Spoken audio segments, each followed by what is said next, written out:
Alan Priest Reyes.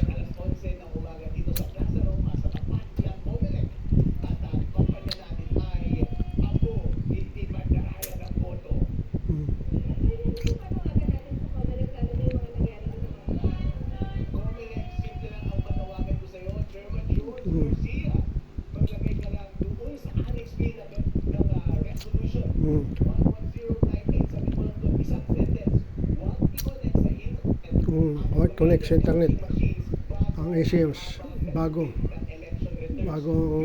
resulta bago habang nagbobotohan ang mga tao.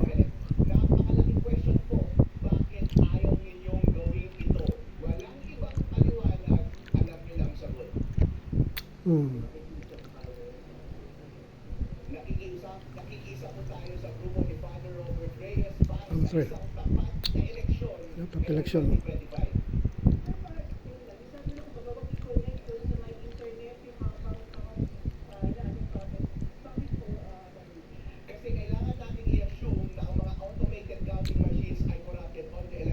Hindi natin sinasabi na corrupted or hindi.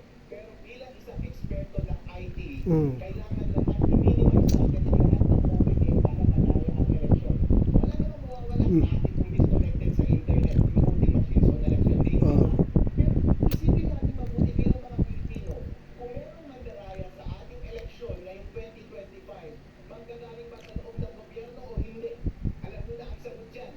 At kung galing sa loob ng gobyerno ang mandaraya, meron ba silang power na baguhin ang source code ng counting machines on the election day or even before that? Meron, kahit sabihin natin na dumaan ito sa independent audit. Ngayon, kung corrupted ang source code ng election day, merong access sa internet, yun na lamang ang tanging paraan para ma-prevent ang tampering at fraud at daya ng mga hackers. Si Rio 23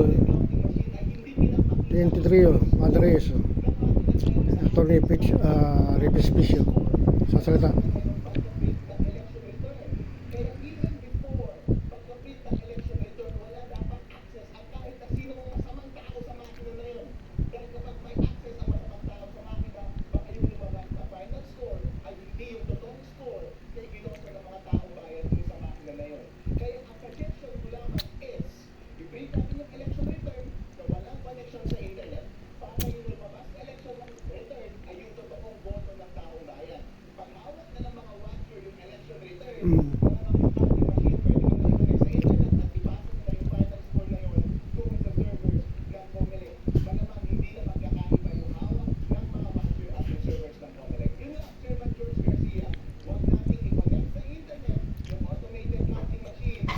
Tubig dyan.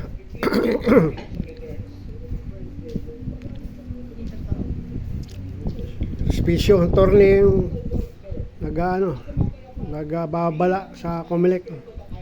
Meron yung pupunta tayo kay Tessie mamaya. Oo nga.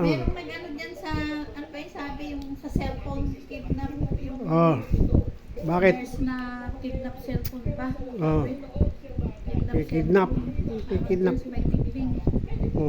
Tikling. Tikling? Gets nga yung kidnap cellphone. Baka tapos naka-uniform pa siya puti. Ano yun? Nagagawa? Nurse. Kidnap. Yung cellphone ng nurse, kinidnap. Kinidnap siya. Sus. Parang siyang parang rupay-pay siya na gano'n. Gano'n na. Sabi niya, binaba. Yung tumutulong. Pinatracking yung sabi, yung cellphone. Hindi pa nakakalayo gano'n. Baka kinidnap tapos dinamp sa tikling. Binaba.